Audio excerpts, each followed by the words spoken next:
Саламатсыздар ма, құрметті көрермендер. Бүгін міне алдында видео көрсеткен осындай құрақ құраған. Бірақ ол жерде айтқан жоқпын қайсысы қанша сантиметр екен.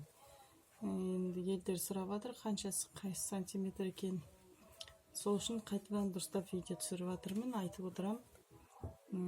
Осындай ши құрақ. Осы түрін көрсетем, қалай тігу керек екен. Міне мынандай мата аламыз. 23-те 23 қып мен алдым.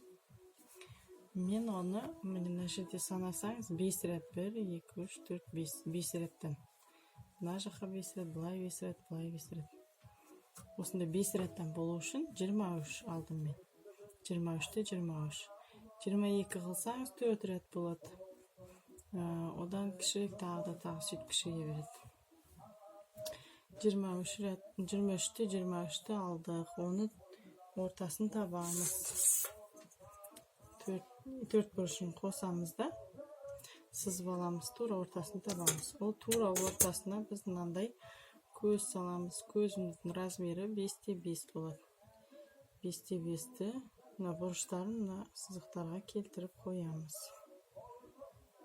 Мындай бұрыштарға. Ал енді оған жабыстыратын мындай ұзын нелер, ленточкаларымыз. Оның ширинасы ені 3,5 сантиметр. Екеуі де 3,5 сантиметрден болады. Бұлайынан 3,5 сантиметрден болады. Ұзындығы кете береді. Жарты метр алсаңыз болады, жарты метрден. Матаңыздың ең ұзын жағын аласыз да, соны ұзындық жаққа қарай жересіз. Содан кейін мынаны тіккен кезде начосты астыға қарай құлау керек. Бұлай неткен кезде астыға қарай гладко болу керек. Бұлай үстіге қарай істесеңіз қарама қарсы болып тұрады.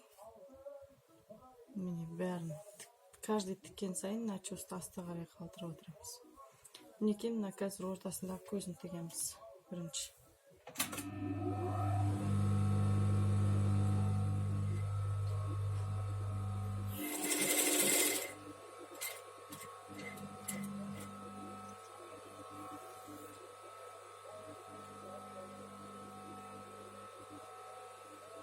Бізде қызыл сыртында тұр мінекей. Ең сыртқысы қызыл болып тұр. Жасыл ішінде болып. Бізге жасыл ішінде керек. Сол үшін ең бірінші жасылдан бастаймыз. Бірінші жасыл, соң кейін бар қызылдан. Қызылдан бастасаңыз, онда қызыл мына жақта аяқтаған кезде қызыл ішінде болып қалады. Мына жасыл барлық қызыл болып қалады. Бізге жасылдың іште қалғаны керек. Қайсына бірінші бастайыз, сол ішінде қалады.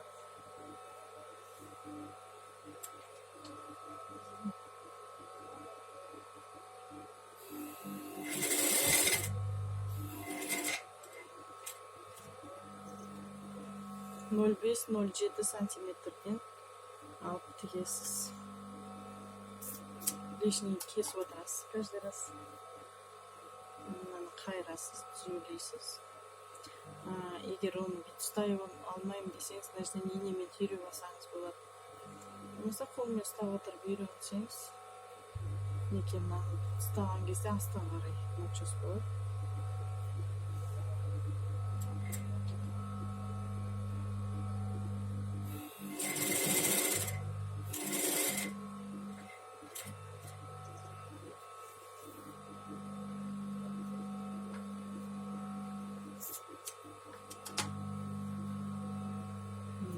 Екі жасыл кетті.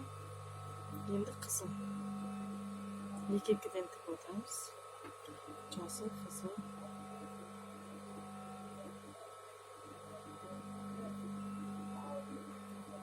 Екі жасыл, екі қызыл. Болмаса чередовать етіп істесеңіз де болады.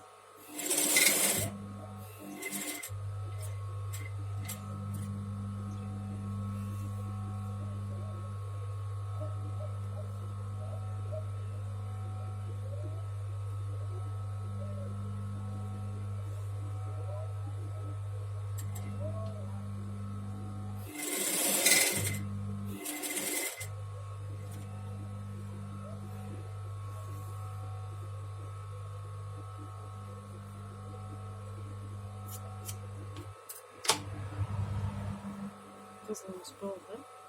Kelesi qaytadan jasıl. Sonra до конца bitireyim sosunu.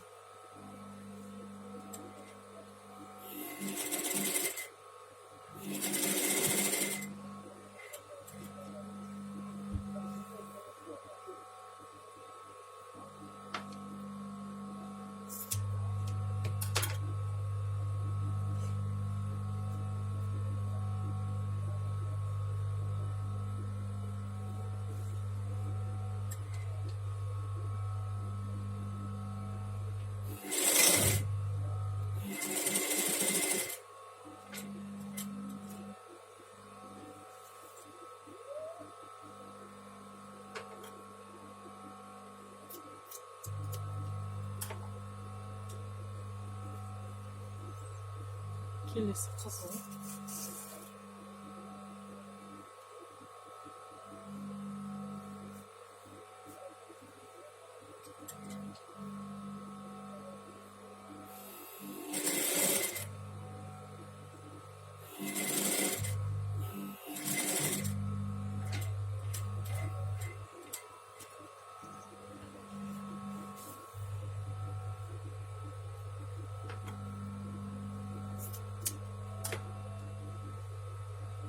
Kızıl, tam da kızıl.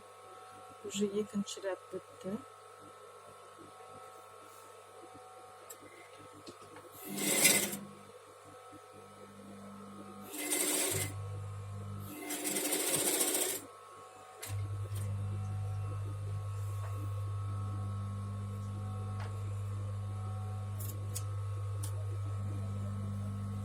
Kızıl oldu. Qaytadan jasıl.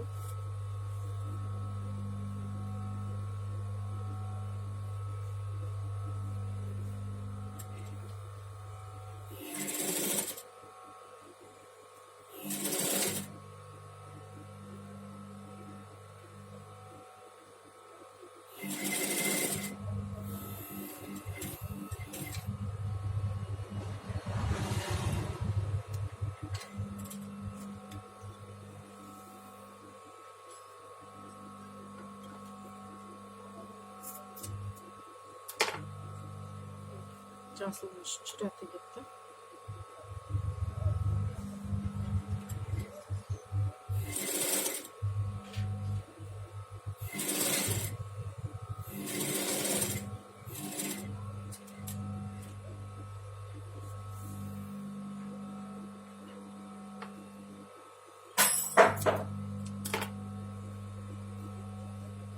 Kızıl.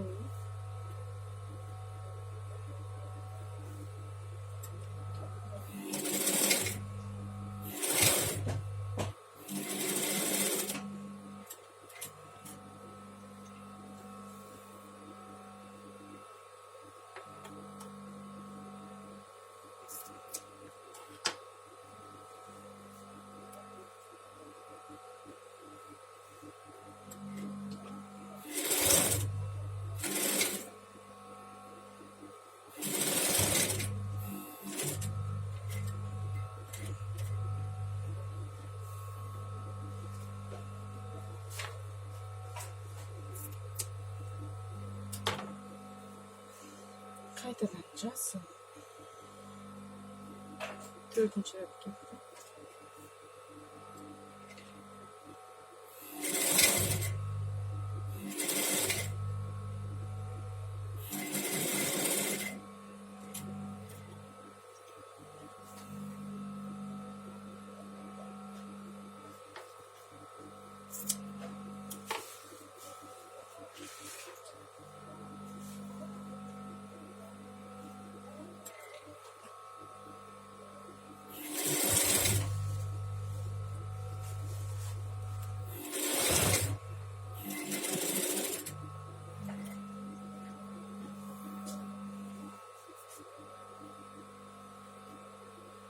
Kızıl.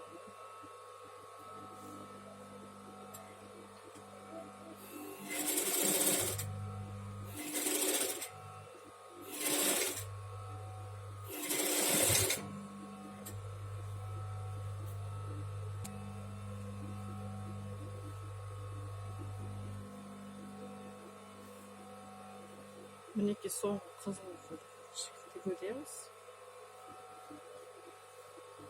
5-ші қатар.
Енді шетін 1-2 миллиметрмен айландырып шығамыз.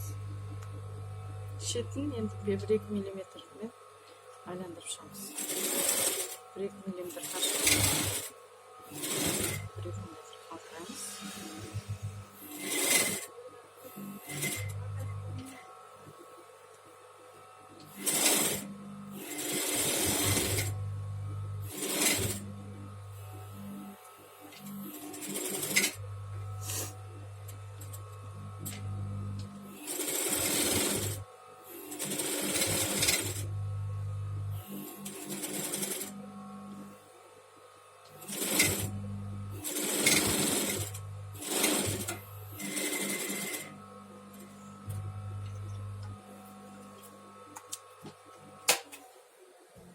Мінекей 5 қатар бұлай, 5 қатар бұлай тігіп шықтық. Енді осыны шеттерін артықтарын кесіп тастаймыз. Артық матаны. Осындай артық мата қалғаны жақсы. Жаңа құрағыңыз толықтай сол матаның ішінде тігіледі. Матаңыз жетпей жатса, онда бір қатарды жеткізбей тіге салыңыз. Сол кезде кішкене матаңыздың мыналар созылып, жыртылып, сөгітіліп деген сияқты әңгімелер болмайды.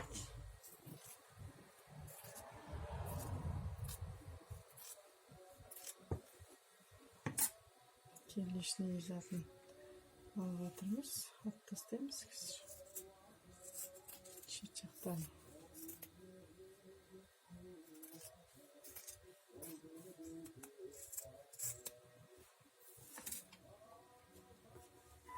Мінекей құрақтарымыз дайын. Осындай құрақтар. Осындай 4 құрақтан бір мынандай табақ құраса болады. Мысалға, ортасына қызылды жіберсеңіз болады.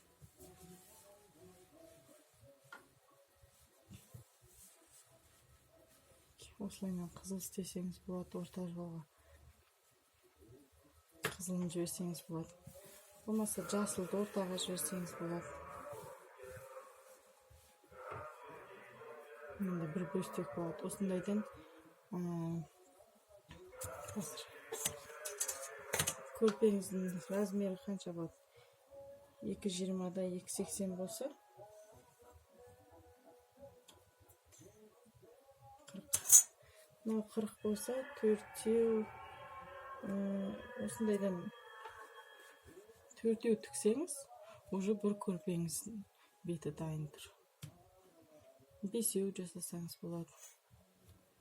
Сол сұрақтарыңыз болса, жазыңыздар.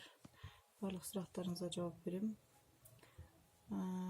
Осындай құрақтар құраған болсаңыздар, осы мен видеома көріп құрағандарыңыз болсаңыздар, маған WhatsApp-қа жіберсеңіздер болады. WhatsApp-пен де сөйлесіп сұрақ қойсаңыздар болады, жауап беремін.